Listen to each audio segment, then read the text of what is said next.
সুপ্রিয় দর্শক, নোবেলজয়ী ডক্টর মোহাম্মদ ইউনূসকে অন্তর্বর্তীকালীন সরকারের প্রধান উপদেষ্টা করা হয়েছে। আপনারা কম বেশি সকলেই ডক্টর মোহাম্মদ ইউনূসকে চিনে থাকলেও আপনারা কি জানেন ডক্টর মোহাম্মদ ইউনূসের মেয়েকে কি করেন তিনি? বিস্তারিত জানতে ভিডিওটি না টেনে শেষ পর্যন্ত দেখতে থাকুন। অন্তর্বর্তীকালীন সরকারের প্রধান উপদেষ্টা হিসেবে দায়িত্ব গ্রহণ করেছেন ডক্টর মোহাম্মদ ইউনূস। তিনি প্রথম বাংলাদেশি হিসেবে অর্থনীতিতে নোবেল পুরস্কার বিজয়ী।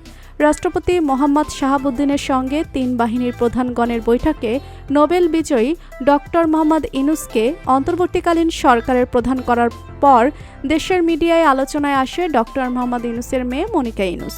ব্রিটিশ সংবাদ মাধ্যম চ্যানেল 4কে দেবার এক সাক্ষাৎকারে তিনি বাবা ডক্টর মোহাম্মদ ইউনূসের মামলার বিষয়ে কথা বলেন, যেখানে তিনি বাবা ডক্টর মোহাম্মদ ইউনূস ও তার সহকর্মীদের নির্দোষ বলে দাবি করেছেন। তাদের বিরুদ্ধে বাংলাদেশের যে আইন শ্রম লঙ্ঘনের অভিযোগ আনা হয়েছে তা তিনি ভিত্তিহীন বলে জানিয়েছেন। এই সংবাদটি বাংলাদেশের মিডিয়ায় প্রকাশ পেতেই আলোচনায় আসে ডক্টর মোহাম্মদ ইউনূসের কন্যা মনিকা। মনিকা ইউনূস ডক্টর মোহাম্মদ ইউনূসের বড় মেয়ে, কিন্তু অনেকেই হয়তো ডক্টর মোহাম্মদ ইউনূসের মেয়ের সম্পর্কে বিস্তারিত জানে না।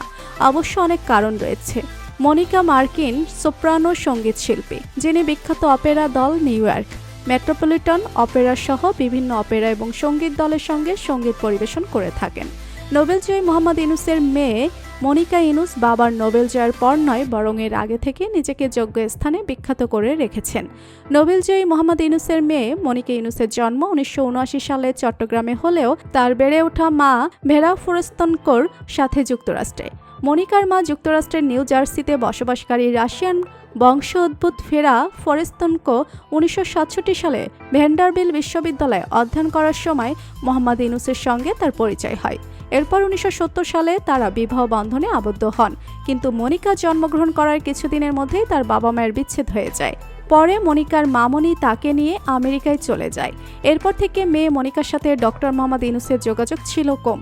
ছোটবেলা থেকে বাবাকে না দেখলেও মনিকা 2004 সালে ডক্টর মোহাম্মদ ইউনূসের সাথে যোগাযোগ করেন।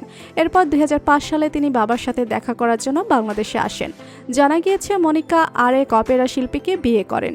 তো বন্ধুরা, বর্তমান বাংলাদেশের অন্তর্বর্তীকালীন সরকারের প্রধান উপদেষ্টা ডক্টর মোহাম্মদ ইউনূসকে আপনার কেমন লাগে জানিয়ে দিন কমেন্ট করে। আর ভিডিওটি ভালো লেগে থাকলে একটা লাইক দিয়ে চ্যানেলটি সাবস্ক্রাইব করুন। ধন্যবাদ।